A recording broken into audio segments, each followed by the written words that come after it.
The second part to that question is, does the percentage of THC in the finished oil matter?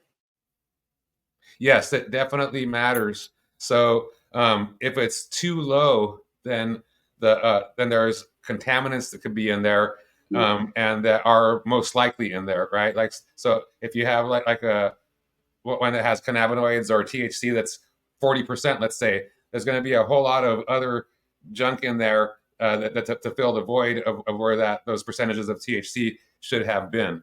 So it's too low, and contaminants are most likely present, including residual solvents, which, depending on which solvent you're using, could actually do harm and potentially kill you, right?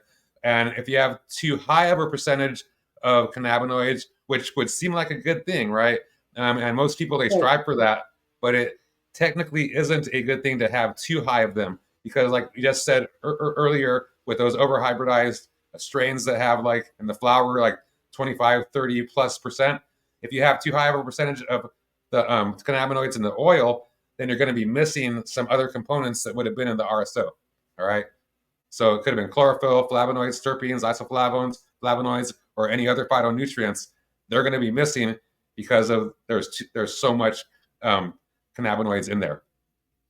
Gotcha. So that I have a question then. So what is the optimal percentage of cannabinoids in the raw full extract cannabis oil?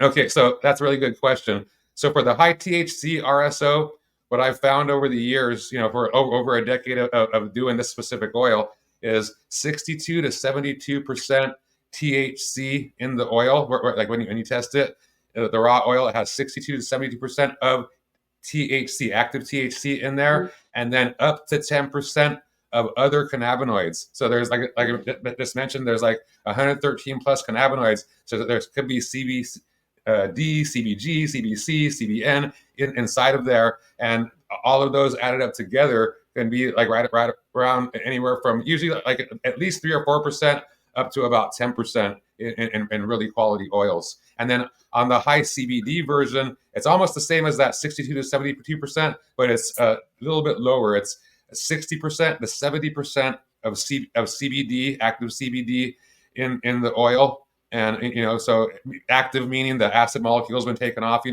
of it. So it's been decarboxylated. And that's what makes the THC cycle active. But CBD also has an acid molecule on it, so you could decarboxylate it as well. And even though it's not psychoactive, and there's 60 to 70% CBD, and then there's 4 other cannabinoids that we over here at Movida look for and must be present in the flower, and then must be present at certain percentages in the raw oil in order for us to carry it basically and utilize it for myself and for clients, right? So it's not just the total cannabinoids, but there's 4 specific ones, which are there's a CBD actually, which is, so there's 5 cannabinoids that we look for. The CBD, which is that 60 to 70%, and then a minimum of 2% of CBG, CBC, CBN, and THC. Okay, so those 4 cannabinoids, there must be a minimum of 2% in the final raw oil. Okay, and naturally occurring. We can't, like if it's just under on certain ones, we can't add in from external like CBC or THC sources like an isolate to boost it back up. So it's a painstaking process for us to find that, but that's what we found actually makes it super therapeutically active, and what it makes me able to actually see and overcome my glaucoma and my chronic pain, and my migraines. When we were just haphazardly doing it and just checking for certain percentages of the CBD and not paying attention to those other 4 cannabinoids, you would have like mixed results.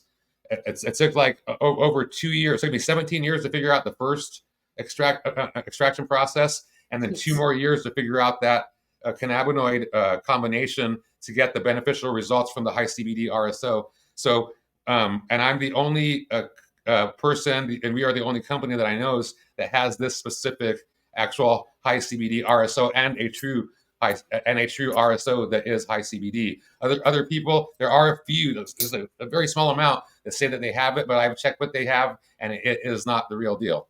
Ours is. And so again, just to reiterate, high THC RSO should have 62 to 72% THC in it, and up to 10% other cannabinoids to be beneficial from what we have found. And then high CBD RSO is 60% to 70% of CBD, active CBD, and a minimum of 2% of the following: THC, CBC, CBG, and CBN.